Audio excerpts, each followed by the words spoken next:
नमस्कार, news watch India देख रहे हैं आप। मैं हूं आपके साथ सुरभि राजपूत। बुलेटिन की शुरुआत करेंगे।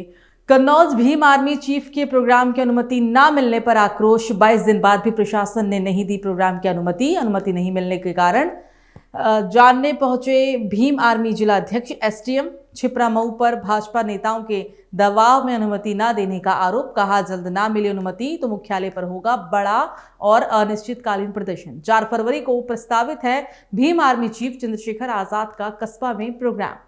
चलिए बात होगी अब फतेहपुर की।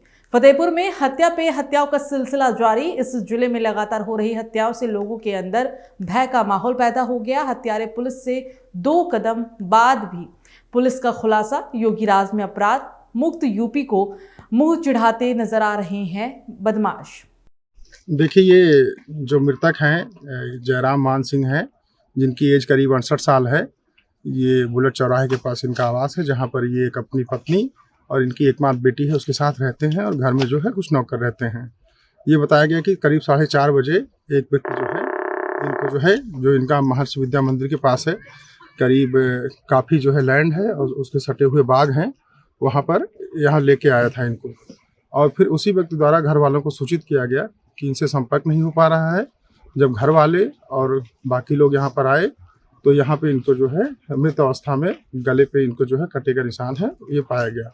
बॉडी को पोस्टमार्टम के लिए भेजा जा रहा है।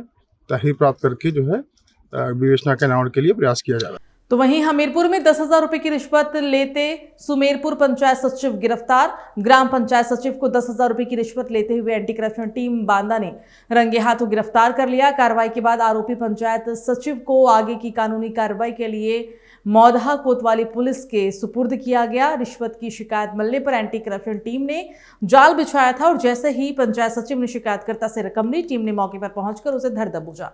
गिरफ्तारी से प्रशासनिक महकमे में हड़कंप मच गया है।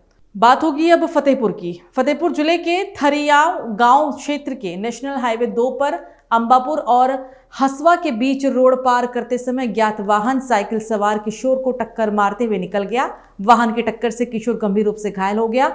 हादसे की जानकारी उसके परिजनों को हुई तो तुरंत उसको इलाज के लिए अस्पताल लेकर पहुंचे, जहां डॉक्टर ने मृत घोषित कर दिया। जानकारी के अनुसार हुसैनगंज थाना क्षेत्र के रसूलपुर गांव निवासी मनोज का 15 साल का बेटा चंद्रसेन साइकिल पर सवार होकर थरियाव गांव क्षेत्र के अंबारपुर गांव के नजदीक स्थित ईंट भट्टे में काम कर रहे अपने चाचा से मिलने के लिए आया हुआ था और इसी दौरान ये हादसा हो गया। तो हुआ क्या था पूरा मामला? वो हमारे भाई का लड़का तो घूमने आया था, हम लोगों से मिलने। तुम लोग कहाँ थे?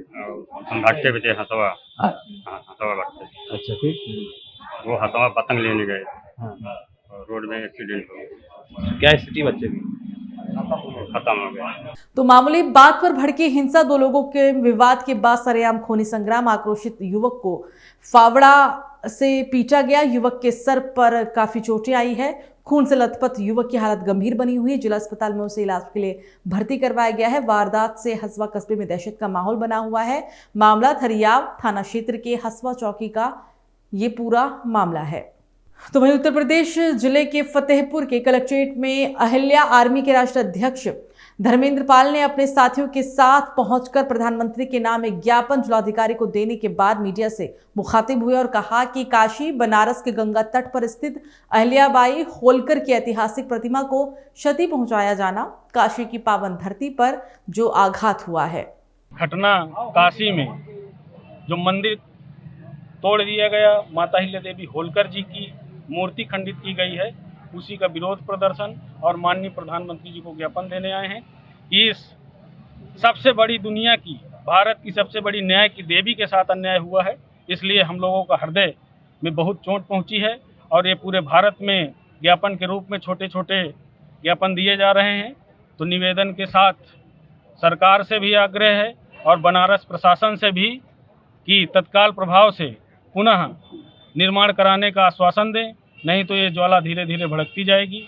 तो अन्ना जानवरों को लेकर व किसान पे चिंतन करने वाली बुलडोजर सरकार ने गौशाला खुलवा पर अन्ना जानवरों के लिए एक सुरक्षित स्थान दिया, खाने पीने की व्यवस्थाएं की, मगर जिनके कंधों पर जिम्मेदारियां दी गई आज वही जिम्मेदारियों से काफी दूर खड़े हुए नजर आ रहे हैं, जिस कारण इनकी बढ़ती संख्या से किसानों की फसलें बर्बाद हो रही है और बेबस मजदूर किसान पलायन के लिए मजबूर हैं।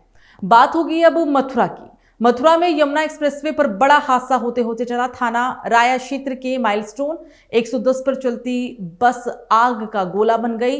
कानपुर से दिल्ली जा रही प्राइवेट डबल डेकर बस में ये अचानक आग लगी थी। बताया जा रहा है कि बस का टायर फटने की वजह से हादसा हुआ। चालक ने सूझबूझ दिखाते हुए समय रहते बस को सड़क किनारे रोक दिया। बस में सवार करीब 60 यात्रियों को सुरक्षित बाहर निकाल लिया गया। सभी यात्रियों की जान बची, कोई जनहानि नहीं हुई है। आग लगते ही एक्सप्रेसवे पर अफरा तफरी मच गई। सूचना के बावजूद फायर ब्रिगेड की गाड़ियां काफी देर तक मौके पर नहीं पहुंची।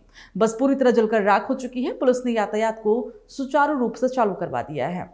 तो महाराष्ट्र में स्थानीय निकाय चुनाव के बीच एक बार फिर विवादित बयानबाजी को लेकर एआईएमआईएम के नेताओं पर सियासी माहौल गर्मा गया है। तेलंगाना में एआईएमआईएम विधायक अकरुद्दीन ओवैसी के खिलाफ भड़काऊ बयान देने के आरोप में पुलिस ने शिकायत दर्ज कराई है। शिकायतकर्ता का आरोप है कि अकरुद्दीन ओवैसी लगातार हिंदू समुदाय को धमकी भरे बयान दे रहे हैं और एक बार फिर अपने कुख्यात 15 मिनट वाले बयान को उन्होंने दोहराया है।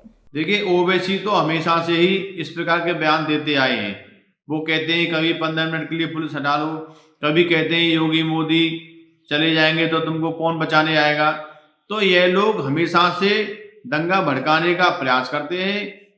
ये लोग चाहते हैं कि मुस्लिम बच्चे हिंदुओं से नफरत करें, हिंदुओं को काफिर समझें, हिंदुओं के जो धर्म है सनातन धर्म उससे नफरत करें। तो ऐसे लोगों पर जब तक कार्रवाई नहीं होगी तब तक ये लोग मानेंगे नहीं। हम तो कहना चाहते हैं कि ओवैसी, यदि तुमको भारत में रहना है तो प्रेम से रहो, और तुमको पाकिस्तान बांग्लादेश पसंद है तो वहां चले जाओ। हिंदुस्तान का कोई भी व्यक्ति तुमको नहीं रोक रहा है, तुम स्वतंत्र हो। तुमको पाकिस्तान बांग्लादेश में जाना चाहते हो तो चले जाओ। बात होगी अब लखीमपुर खीरी की। उत्तर प्रदेश के लखीमपुर खीरी जिले के पलिया तहसील क्षेत्र के अंतर्गत ग्राम देवीपुर में बुधवार को एक दर्दनाक घटना सामने आई। खेत में गन्ना छील रहे मजदूर की 4 साल के बेटे पर बाघ ने हमला कर दिया, जिससे मासूम की मौके पर ही दर्दनाक मौत हो गई। तो अयोध्या में भगवान श्री राम की 500 वर्षों के बाद हुई प्राण प्रतिष्ठा और भव्य राम मंदिर निर्माण की दूसरी वर्षगांठ के अवसर पर जिले के संपूर्ण नगर में धार्मिक उल्लास देखने को मिला। प्रसिद्ध श्री दुर्गा माता मंदिर में श्री दुर्गा माता मंदिर सेवा समिति के द्वारा विधि विधान से पूजा अर्चना का आयोजन किया गया और इसके बाद 1 क्विंटल 51 किलो मोतीचूर के लड्डुओं का प्रसाद राम भक्तों के बीच वितरित किया गया। मौके पर मौजूद आयोजन समिति के सदस्यों ने कहा कि भगवान श्री राम का मंदिर हर सनातनी के लिए एक गौरव का विषय है। आज बड़ा ही हर्ष का विषय है कि 500 वर्षों के बाद हमारे भगवान श्री राम का मंदिर जो पिछले वर्ष बन के तैयार हुआ और उसकी प्राण प्रतिष्ठा हुई, उसकी आज 2वीं वर्षगांठ है। और इसके उपलक्ष्य में आपके संपूर्ण नगर में श्री दुर्गा मंदिर पर श्री दुर्गा सेवा समिति के तत्वावधान में इस उपलक्ष्य में बहुत ही सुंदर ढंग से कार्यक्रम मनाया जा रहा है। सर्वप्रथम बालाजी सुंदर मंडल द्वारा सुंदरकांड का पाठ हुआ, उसके बाद भोग लगाया गया और 1 कुंटल 51 किलो के मोतीचूर के लड्डू बनवा के प्रसाद के रूप में समाज में बांटे जा रहे हैं। बात होगी बिजनौर की। बिजनौर के धामपुर शुगर मिल में उस वक्त हड़कंप मच गया जब गेस्ट हाउस के एक कमरे में शव बरामद हुआ। सूचना पर पहुंची पुलिस ने जांच पड़ताल की, शव को पोस्टमार्टम के लिए भेजा गया। बताया जा रहा है कि जज की बेटी के मंगेतर का शव संदिग्ध परिस्थितियों में गेस्ट हाउस में मिला। स्थानीय पुलिस और फॉरेंसिक टीम ने मौके पर पहुंचकर इस मामले की जांच पड़ताल शुरू कर दी है। चले बात होगी अब देवभूमि उत्तराखंड की।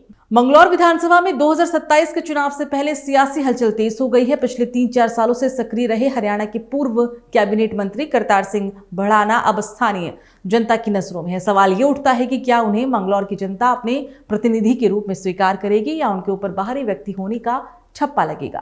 राजनीतिक विश्लेषक मानते हैं कि ये चुनाव सिर्फ व्यक्तित्व की लड़ाई नहीं बल्कि सियासी पेच और जन भावनाओं की कसौटी भी है। करतार सिंह भड़ाना की रणनीति और जनता की प्रतिक्रिया अब देखने लायक होगी। तो बुलेटिन में फिलहाल मेरे साथ इतना ही। नमस्कार।